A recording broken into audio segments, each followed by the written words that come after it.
नमस्कार, मैं हरकिरत सिंह स्वागत करता हूँ फोकस एजुकेशन आहोर के यूट्यूब चैनल पर। और आज हम फिर से करते हैं डिस्कशन हमारे उस नंबर सिस्टम के टॉपिक पर जिसके अंदर हमने देखा कि प्राकृत संख्याएं, पूर्ण संख्याएं, सम, विषम, भाज्य, अभाज्य और परिमेय अपरिमेय के बारे में हमने चर्चा की थी।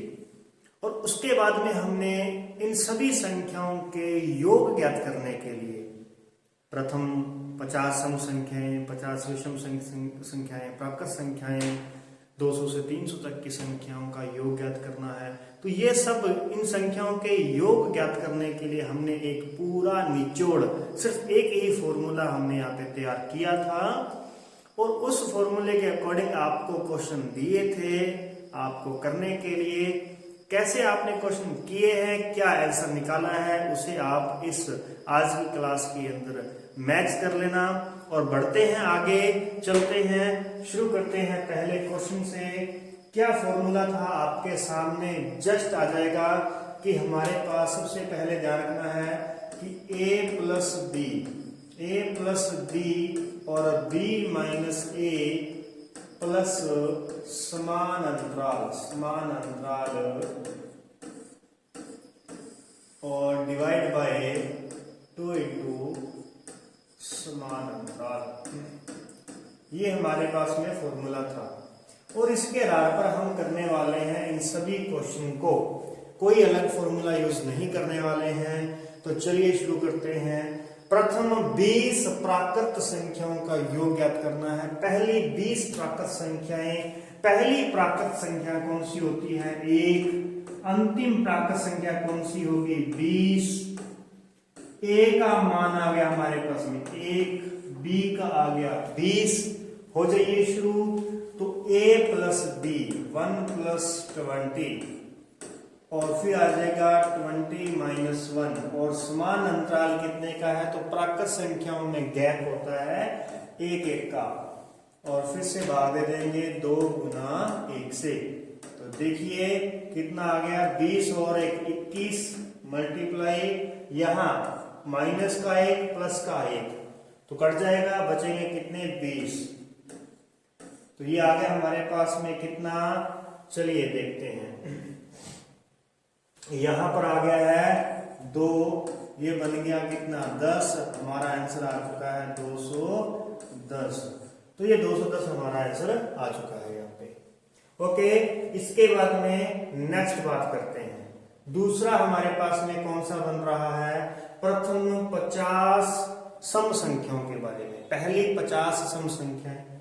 अब पहली सम संख्या क्या होती है? 2। पहली सम संख्या हमारे पास में कौन सी है? 2 है। और अंतिम 50वीं सम संख्या कौन सी होगी?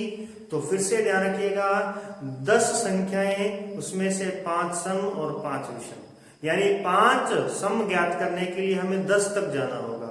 तो 50 सम ज्ञात करने के लिए हमें 100 तक जाना होगा।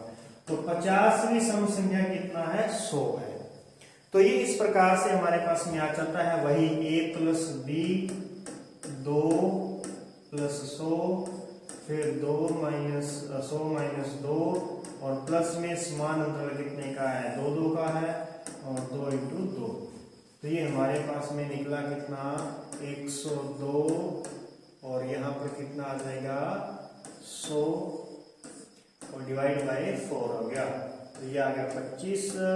तो आ गया 25 दूना 50 और 25 एकम 25। हमारा आंसर आ गया है 2550। फिर ये था। अब चलते हैं उससे आगे। 51 से 100 के मध्य विषम संख्या। अब शब्द ध्यान रखिएगा, यहां पर हमारे पास में आ गया 51 से 100 तक। अगर कहता 51 से 100 तक की विषम संख्या है तो पहली विषम संख्या हमारे पास में बनती 51 और अंतिम बनती 99। अभी उसने कहा है कि 51 से 100 के मध्य या फिर बीच, तो पहली विषम संख्या बनेगी 53 और अंतिम बनेगी 99। आई होप कि आप समझ चुके होंगे, क्योंकि हमें 51 से 100 के बीच की बात करनी है। हैं, तो इसीलिए बीच आ गया है हमारे पास में। फिर उसी प्रकार से समान अंतराल सार्वंतर कितने का होता है, 2 का होता है विषम संख्याओं के अंदर। हो जाइए शुरू उसी तरीके से। पहले आएगा 53 प्लस 99, उसके बाद फिर से 99 माइनस 53 और प्लस में 2 डिवाइड बाय 2 इंटू 2। तो यहां पर देखेंगे आप, ये बन गया हमारे पास में 152 और मल्टीप्लाई यहां करें तो यहां हमारे पास में बचेंगे 6 और 4, ये हो गया कितना 48, और 48 को डिवाइड कर देंगे 4 से, ये जाएगा 12 पे, तो 152 इंटू 12, तो ये हो गया कितना 4, और उसके बाद में 12 15 180, तो ये हो गया कितना 1824। तो ये हमारा आंसर आ चुका है 1824। करके देखिएगा इन क्वेश्चनों को।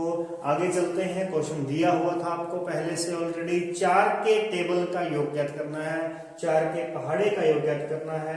तो देखिए जरा पहले, 1 का पहाड़ा क्या होता है, 1 का पहाड़ा होता है 1 2 3 4 5 6 7 8 9 10 11 12 13, यानी यहाँ पे कितना आ गया 9 10, यहां तक होता है हमारे पास में 1 का टेबल।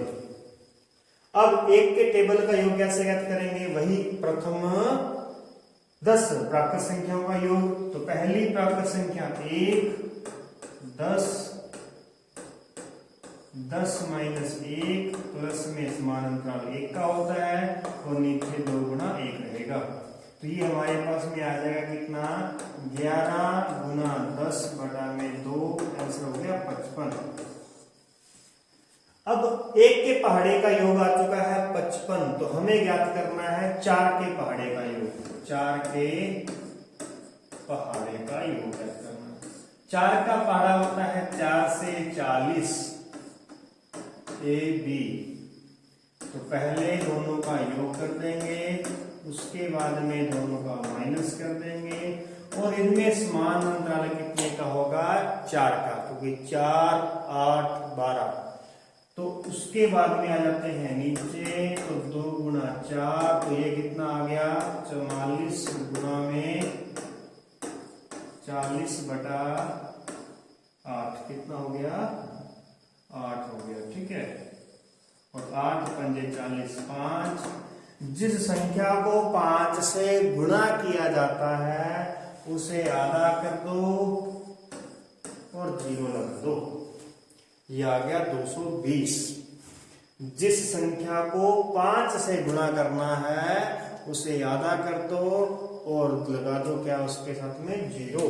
जैसे 20 को 5 से गुणा करना है तो 20 को कर दो आधा और लगा दो एक 0। और इसी तरीके से यदि आपको भाग देना है, यहां पर आपको भाग देना है 5 का, तो इस संख्या को कर दो डबल और लगा दो पॉइंट, तो ये हमारा आंसर आ जाएगा। इस प्रकार से 5 से संबंधित हमारे पास पॉइंट हो चुका है। वापस लौटते हैं, यदि हम 4 के टेबल का योग इस प्रकार से निकाल सकते हैं तो फिर हमने 1 के टेबल का योग क्यों निकाला। चलिए देखिए, 1 के पहाड़े का, 1 के पहाड़े का जो योग होता है वो 55 होता है, यानी कि प्रथम 10 प्राकृत संख्याओं का योग 55 है। 4 के पहाड़े का योग कितना होगा, तो 4 गुना 55, ये आ जाएगा कितना 220।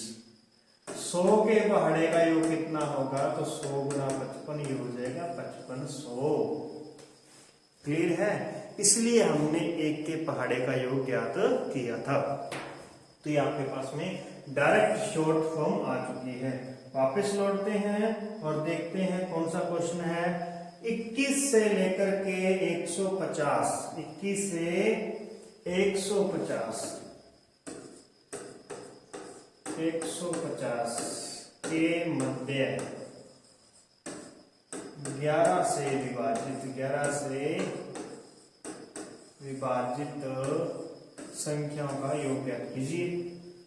तो हम देखेंगे कि 21 के जस्ट बाद पहली संख्या कौन सी है जिसमें 11 का भाग जाता है? तो कैसे करना है? 21 को डिवाइड करेंगे 11 से, 11 एक 11, बचने कितने 10। अब एक पर तो भाग पूरा पूरा नहीं गया 11 का, तो 11 को डबल पे कर लेते हैं, 11 गुना 22, और ये 22 जो है ये जस्ट इसके अगली संख्या है, ये होगी हमारी ए। अब बी कैसे ज्ञात करनी है?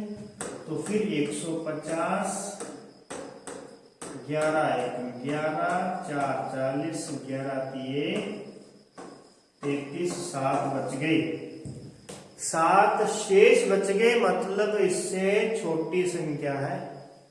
अब इससे छोटी संख्या कितने गुना से आई? 13 गुना से आई।